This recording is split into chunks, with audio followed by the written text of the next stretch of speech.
Okay, so what is up sa inyo mga sir, no? Yun, pasensyahan nyo na kung ngayon na lang ulit talaga ako nakapag-video, ano. Kasi nga, nag-work tayo. At, naging busy. At tinamad. Kasama na din yun doon. Tinamad mag-video. Tapos, good news, meron naman tayo nabili na action cam dun sa ating pinagtrabahuhan. Na sa ating pinaghirapan is meron tayong naipundar kahit pa ganito pa lang. So, nice. kasi meron naman akong Facebook page. Iba nga lang yung pangalan ng page. Kasi sa YouTube, ka-budget. Pero sa Facebook is sad updates. Ano? What the fuck? So kung gusto niyo i-follow, lagay ko na lang sa description yung link ng aking, alam niyo na, ng aking Facebook page. So, yun, nasa inyo pa rin yun. Bukod doon, may isa pa tayong binili na alam naman natin na makakatulong sa atin. So, yun, puntahan na natin. Tsaka, update ko na din kayo sa bike ko, no? Kung ano nangyari. Kasi ang tagal na, sa tingin ko parang ilan bang buwan na akong hindi nakapag-bike. Wait for it. Here it comes. Almost there. Parang may 5 buwan, ganun, 6 na buwan, ganun. Hindi na ako nakapag-bike. Kasi nga, nakafocus na ako sa ating trabaho at saka ang nagamit na natin is yung ating bagong binili naman. So yun, papakita ko na sa inyo in 3, 2, 1. Okay na, so mga sir, yun yung ating bike na Tossic Brandon na hindi na ulit natin na pag-upgrade. Pero ang huli kong na ano dyan, an upgrade is yung dito, RD extender. Yung dito. Ito. Kasi sa tingin ko kaya siya nahihirapan din mag-shift is gawa nung dati natin ganito is sira na. Ito is mas mahaba siya ng konti. Ay, Miming. Kanino pusa ka? Tapos, bumili na din tayo ng L2 A3 kasi 8 speed yung ating cassette. Then, RD ang tawag nga dito, no? So, pasensya nyo na guys kung nakakalimutan ko na yung mga tao sa kanila. No? Yan. Tapos, yung ating hub, Maxon Aggressor pa din. Yung ating pedals, Ragusa na. Nakalimutan ko na yung ano yan, pero Ragusa yan. Then yun pa din siya yung ating seat post, yung batalya natin, then yung lagay ng tubig yun pa din. Tapos ano pa ba, itong ating shifter is L2 A3 na ano no, RD yan siya guys. Tapos ang ating grips, Rock Bros. Well, hindi naman siya masyadong bigatin pa. Pero saan nyo guys, pagka nakaipon na ako is ano na natin siya guys, ma-upgrade na natin yung rigid fork na hinahanap natin. Tapos Shimano MTO1 ba yan? Or MTO2, tignan ko na lang mamaya dun sa YouTube channel natin. Para siyan magkabila yan. Tapos cellphone holder. Tapos yun, mag-reserve sa hubs. Yun, CST tires. Yan, yun pa din. Tapos ang ating upuan is yun pa din, pang Tossic Brandon pa din. Yun. Okay, so hub check natin.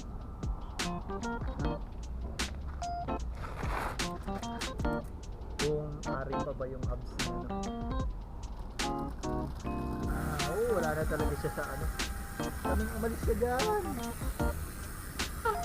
Ulit.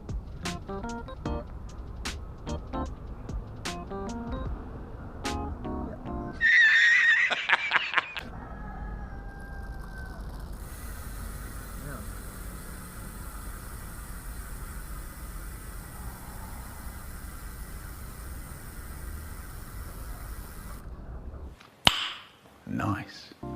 Well, yun yung sound check ng ating hubs. Sound check. Ayan siya. Pagka na rigid fork natin yan, mas maganda na yan, promise. Bala kong ikabit is 27, pang 27 kasi yung frame niya is medium. So pang 27 na rigid fork. Yan ang ating bike. Ang issue naman niya ngayon, well, wala siyang ano, tapos punit. Napunit yung kanyang grips. Kanis nga, backboost pa naman. Medyo masakit sa bulsa pa naman to nung binili ko. Medyo lang naman. Tapos ito na butas, napatambak din. Tapos ang ating gulong is manipis na. Tapos wala sa tono. Tapos ano pa ba na mga issue niya? Wala na naman. Shifting, yun nga, wala sa tono. So kaya natin ito napabayaan is gawa nito.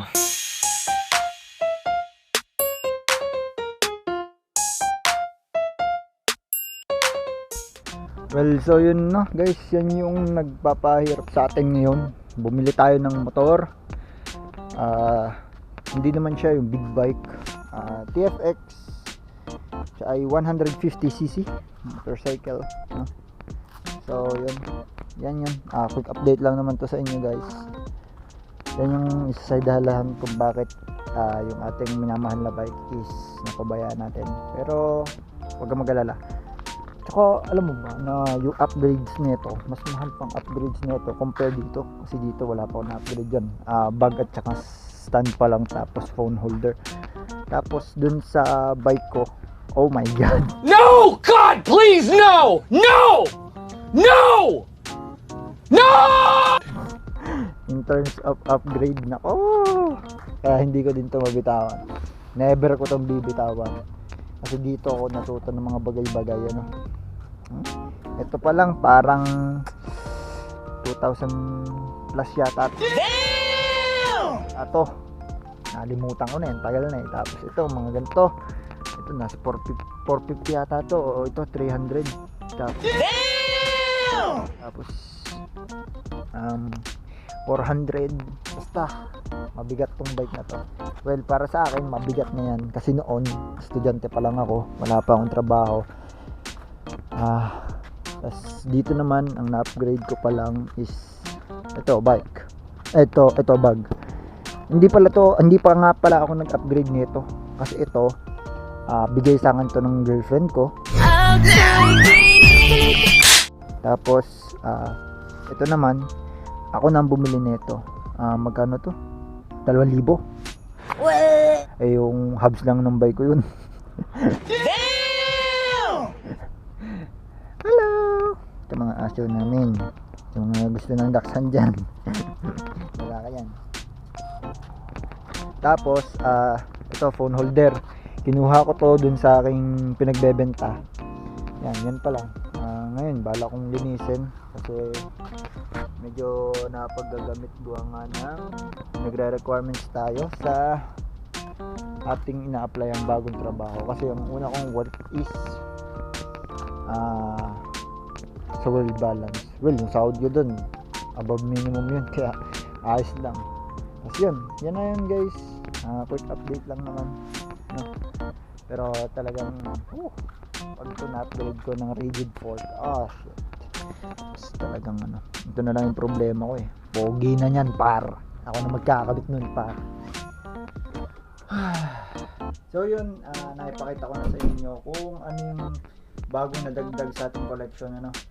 At alam nyo na, bagong motor, parang ilang buwan ko nang gamit yan. Actually parang 3 months ko nang gamit yung motor na yan, or 4 months ba ng October 25. October, November, December, January, 3 months.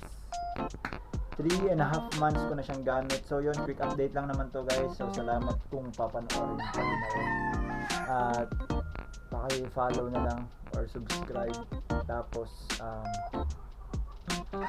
follow mo na din yung page ko sa Facebook. Din kasi ako mas madalas nag-update kasi mas mabilis. So yun lang naman. Stay updated ka. Tapos yun. Thank you sa loyalty.